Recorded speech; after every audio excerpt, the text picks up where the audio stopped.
Who are the NFL teams that have an outside opportunity at winning the Lombardi Trophy, winning Super Bowl 55 in 2020? The 5 teams that might sneak up on the top contenders for that Super Bowl this season. Now, the top contenders, according to Vegas, are the Kansas City Chiefs, the Baltimore Ravens, the San Francisco 49ers, the New Orleans Saints, and the Tampa Bay Buccaneers. Those are the 5 top contenders.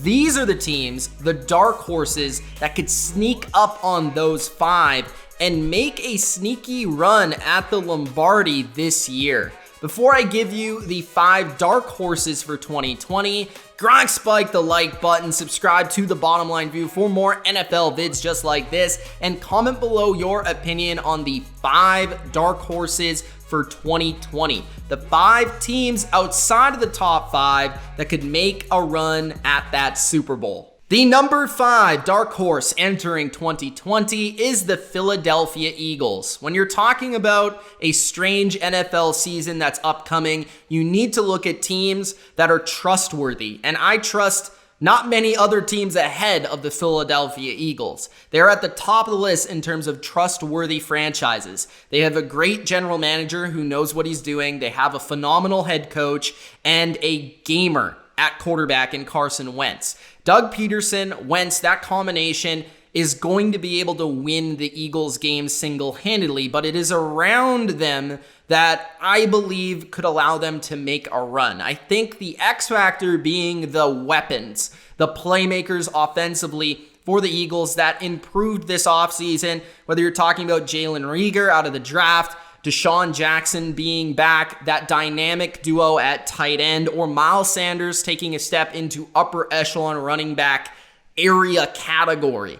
The offensive line is a little shaky, I guess, shakier than before when you're considering, okay, Peters might have to play guard, you're losing Brooks, and is Dillard really the guy at left tackle? So there are some questions regarding the offensive line more so than before. But I think the defense, along with improved playmakers and Carson Wentz, is what gets me excited for a potential Super Bowl run. When you're talking about Javon Hargrave next to Fletcher Cox and Brandon Graham and Malik Jackson, these guys are ballers, monsters, and beasts. The secondary is going to be the best it's been in a while, at least the corner when you're talking about Nickel Roby-Coleman at the nickel, and Darius Slay, a true number 1 shutdown guy in the secondary. The Eagles have not had that with Schwartz, so that is going to allow them to scheme differently, play differently, and probably play more aggressive, helping their offense. I think their offense is multiple. They can run it, they can pass it, they can basically play with everyone because of that defensive line and Carson Wentz. They get on a run, they get that underdog mentality, and you never know with Philadelphia. At number 4, you don't have to go far from Philadelphia to find another dark horse. You're talking about the Pittsburgh Steelers in the AFC within Pennsylvania. I feel like the Pittsburgh Steelers are a team this year that is just absolutely made to play in January. Their defense is tough. It's full of playmakers from TJ Watt to Minkah Fitzpatrick, Hayward in between, and Bush in his second season. They have a solid pass rush, run defense, and secondary. And then offensively, their offensive line is still sturdy and reliable. They brought in Eric Ebron at tight end to pair with McDonald, making it interesting to see what they can do out of multiple tight end sets. Probably their best combo they've had in a while. James Conner hopefully can stay healthy. Their running game, I think, will be decent. And then Ben Roethlisberger is back. That's the biggest thing here. If Big Ben can play like Big Ben just a couple seasons ago with this upper echelon defense, they have a shot. And playmakers like Chase Claypool entering the fold, they have Juju maybe getting back to the level he was at with Big Ben under center. They have receivers, up-and-coming playmakers,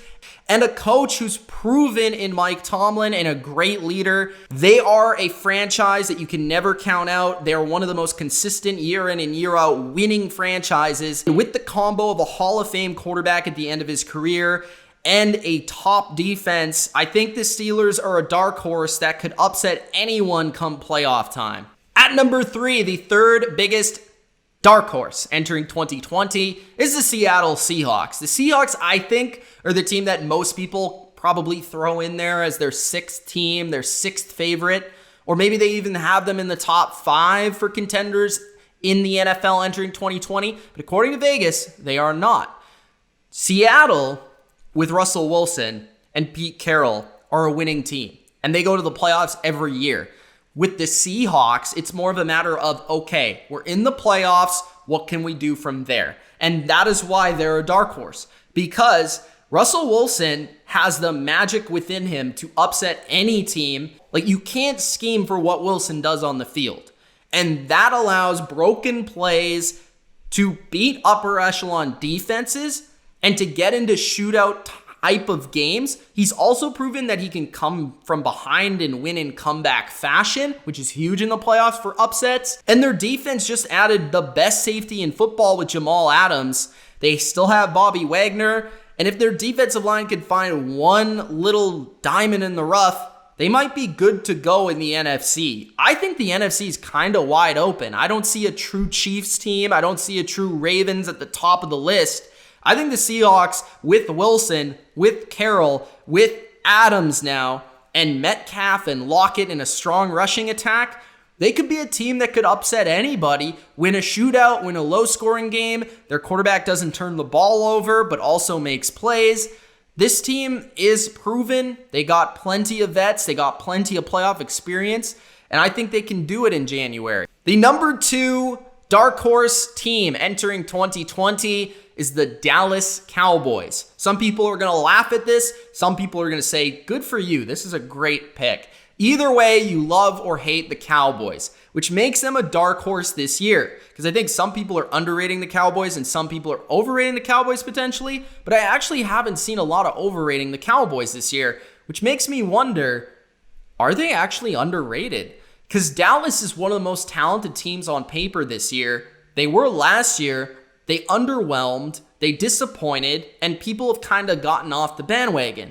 What I don't think enough people are putting stock into is that they switched coaching staffs, and now a coaching staff that has plenty of winning and playoff and Super Bowl experience led by McCarthy. Dak Prescott's a top 10 quarterback. Ezekiel Elliott's an upper echelon running back. They have the best trio at wide receiver in the game. Their offensive line is top 5 easy. Their defense, I think, is pretty good, especially in the front 7, getting Leighton Vander Esch back, Jalen Smith. They added veterans like Malcolm Smith. They still have Sean Lee. So they have depth at the D-line level, adding McCoy and Poe. They get Tyron Crawford back. They still have D-Law. Their secondary, they improved safety. Yes, they lost Byron Jones, but their corners should be good enough, especially with an upper echelon, high-scoring offense. And Kellen Moore's in his second season. I think it's time, looking at the ages of some of these Cowboys players, if they can just buy into McCarthy and he can make the right situational decisions and the right game plan decisions better than Jason Garrett did, which is not hard, I think the Cowboys can easily defeat any team in the NFC, and they're a complete wild card, a complete X factor for you Dez fans, because I honestly think with the new coach, one that might be actually somewhat competent, they could put together much better toe-to-toe coaching matchups, which allows them to win games that before they were disappointed because they were just completely out-coached. So that's why the Cowboys are at number 2. Not only are they now still talented like they were before, but they might have the coaching to go along with the talent, which leads to a truly successful team in the NFL. And the number 1 dark horse NFL team entering 2020 is the Buffalo Bills. The Bills have perfectly slid right under the NFL radar. They made a huge move in Stephon Diggs, and usually whenever that happens, people immediately go, oh, this team's a contender now. They went to the playoffs a year ago. They improved big time. They have a young quarterback who's improving every year. They have a great coach that everybody seems to like. They have a good defense. They have all the pieces to be really good. But what happened for the Bills to take the shine away from Buffalo? Cam Newton signed in New England. So now people are looking at New England under a microscope and still believing in New England, despite them being honestly less talented than Buffalo and probably on a downward trajectory, which Buffalo's on an upward trajectory. Josh Allen is the reason people are not buying into Buffalo as a Super Bowl winner, because not enough people believe in Josh Allen. There is a very, very thick line when you're talking about people that like Allen and people that don't like Allen. And I am more towards the side of I like Allen and always have, and the people that don't like him actually are not buying into this team at all, which makes them a true dark horse because not enough people are seeing this coming. But when you're talking about a top 5 defense, especially versus the pass under McDermott, improved defensive line, adding only veterans this offseason, like Mario Addison as a pass rusher or AJ Klein at linebacker, Edmonds taking another step forward, an underrated Milano. You have a great safety duo in Hyde and Poyer. Tre'Davious White adding another veteran in Josh Norman who has a chip on his shoulder just like Cam Newton in New England. Offensively, running game will be better, I assume, with Singletary healthy the whole year. Moss they drafted in the mid-rounds. Diggs is going to be that big play threat that opens up Beasley and John Brown underneath, and Dawson Knox only getting better. I think Allen could have maybe even a MVP kind of season with this defense and that kind of season. This team could be absolutely dangerous and the biggest dark horse in the NFL in 2020. I loved them a year ago to take a step forward into the playoffs. They did it. And now I'm telling you that I think they could be the team in the AFC that could beat the Chiefs, could beat the Ravens, and could actually make it to the Super Bowl. I think the Bills are the biggest dark horse and the team that you should not sleep on the most to potentially make that Super Bowl run. There it is, the top 5 dark horses in the NFL entering 2020. If you enjoyed, spike the like button and subscribe for more NFL. It's Mitch. Peace.